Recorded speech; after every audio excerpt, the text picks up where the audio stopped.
iglesia. Primero, la iglesia es apostólica, dice el catecismo, pues fue y permanece edificada sobre los testigos que el Señor escogió y envió. En ese sentido, como dice el apóstol de la gente, Pablo, la iglesia está edificada sobre el cimiento de los apóstoles y profetas, siendo la piedra angular Cristo mismo. O sea, el primer aspecto de la apostolicidad. ¿Por qué somos apostólicos?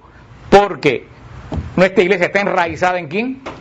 En los mismísimos apóstoles. Hay una continuidad de todos nuestros obispos, como lo explicamos cuando estudiamos que la iglesia es católica. Hay una continuidad lineal desde los apóstoles hacia absolutamente todos de nuestros obispos, cimentada sobre el cimiento de apóstoles, profetas, siendo la piedra angular Cristo mismo. En segundo lugar, ¿por qué la iglesia es apostólica?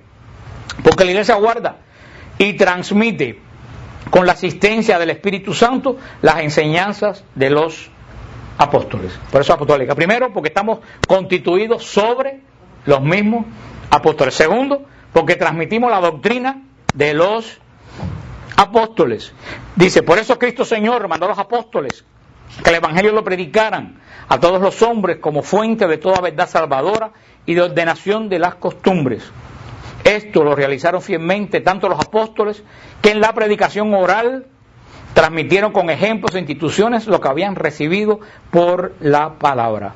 Mas, para que el Evangelio se conservara constantemente íntegro y vivo en la iglesia, los apóstoles dejaron como sucesores suyos a los obispos, dejándoles su encargo en el magisterio.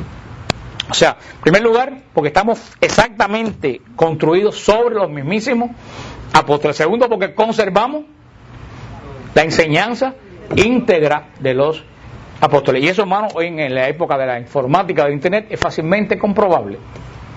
Yo les digo a ustedes cómo yo tengo el libro de los testigos de Jehová, el arpa de Dios, y permita que Dios sea veraz de a principios del siglo XX, que dicen la mitad de las cosas, todo lo contrario de lo que ellos dicen hoy. Fácilmente yo le saco el libro publicado por ellos mismos y le enseño con el libro de ellos de unos años atrás que la doctrina hoy de ellos no es la doctrina de ellos de hace 70, 80 años. Los mormones, como le expliqué la semana pasada, han variado de doctrina como los camaleones.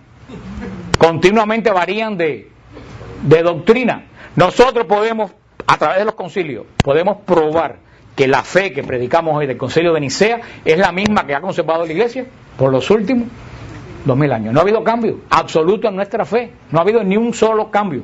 Ha habido cambios litúrgicos, ha habido cambios de costumbre, pero no cambios de la fe apostólica de la iglesia. ¿Y por qué hemos transmitido fielmente la fe de los apóstoles? Primero que nada, porque tenemos la palabra de Dios, pero segundo, por algo mucho más importante, porque ya les demostré que la palabra de Dios sola no se explica, porque tenemos el magisterio de la iglesia. ¿Qué cosa es el magisterio de la iglesia? El magisterio de la iglesia es la iglesia explicándonos la doctrina bíblica tal como la dejaron ¿quiénes? ¿Cuál es la última expresión del magisterio de la iglesia? El catecismo y la encíclica de los papas. Esta es la última expresión de él.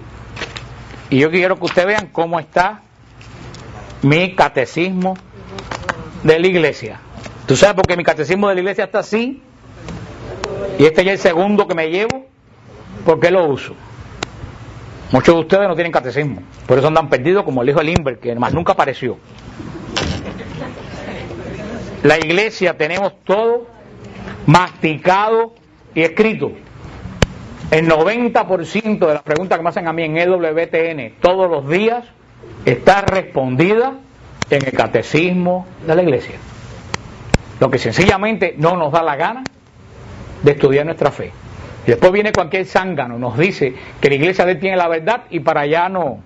Nos vamos todos a diezmar alegremente cuando en la iglesia dábamos $1. Tenemos la iglesia apostólica primero porque tiene base. Todo esto que estoy diciendo demostrado por la enciclopedia británica y por cualquier libro científico. Porque yo no sé quién me dijo todavía que los testigos de Jehová venían del siglo I. Yo les dije, ay, qué bueno, dime el nombre y apellido de un anciano de los testigos de Jehová en el siglo V.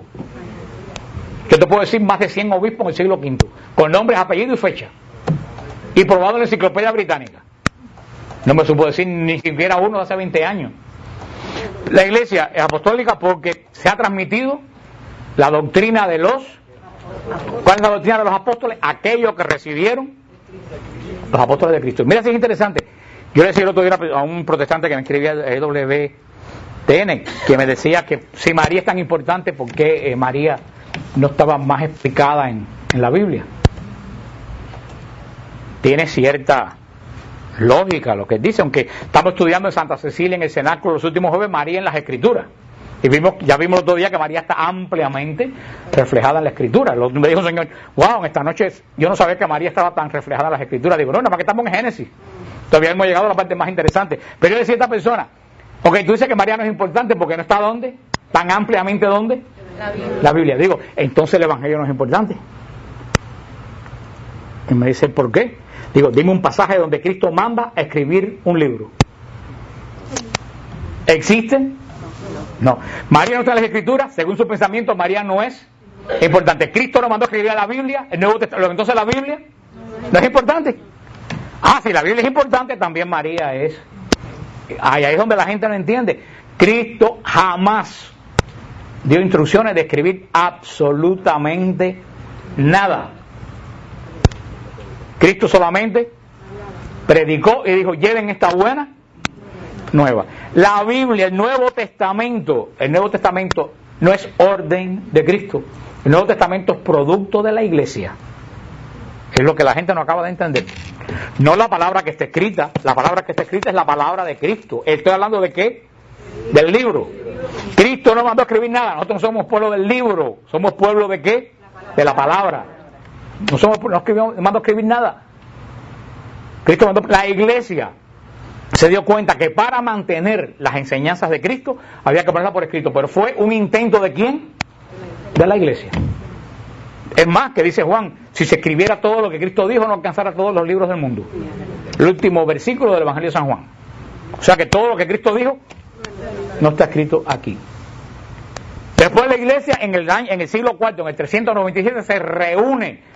Y la iglesia se reúne y decide qué libros van a formar lo que hoy es el Nuevo Testamento, los 27 libros del Nuevo Testamento. La iglesia católica, apostólica y romana con un papa en Roma. Entonces, si la iglesia es tan mala y se corrompió después de Constantino, a lo mejor estos 27 libros están malos. Y todo lo que predican los pentecostales está equivocado. ¿Qué clase de problemas se les acaba el diezmo? Porque el concilio de Cartago fue después de la muerte de Constantino. Si como ellos dicen, la iglesia se corrompió cuando Constantino, entonces lo más seguro es que estos 27 libros que tengo aquí estén totalmente falsos y son los 27 mismos que tienen ellos. Así que tenemos un tremendo lío. O aceptas la iglesia y si niegas la iglesia estás negando ¿qué cosa? Los 27 libros del Nuevo Testamento. Y la iglesia que formó el Nuevo Testamento es la iglesia que en los concilios interpreta el Nuevo Testamento y la iglesia que custodia el Nuevo Testamento hasta el día de hoy. Porque cuando me dicen, también a veces parece que la Biblia les escribieron los pentecostales. Y yo le pregunto, 16 siglos antes que Lutero apareciera, en el siglo XVI, ¿qué iglesia había únicamente? ¿Y de quién recibieron ellos este libro? De la iglesia católica. Y a los que dicen que la iglesia no estudiaba la Biblia, solamente le pregunto, ¿qué hacía Lutero cuando era cura? Profesor de Sagrada Escritura. Punto. Ahí no hay más nada que hablar. No tienen argumento ninguno.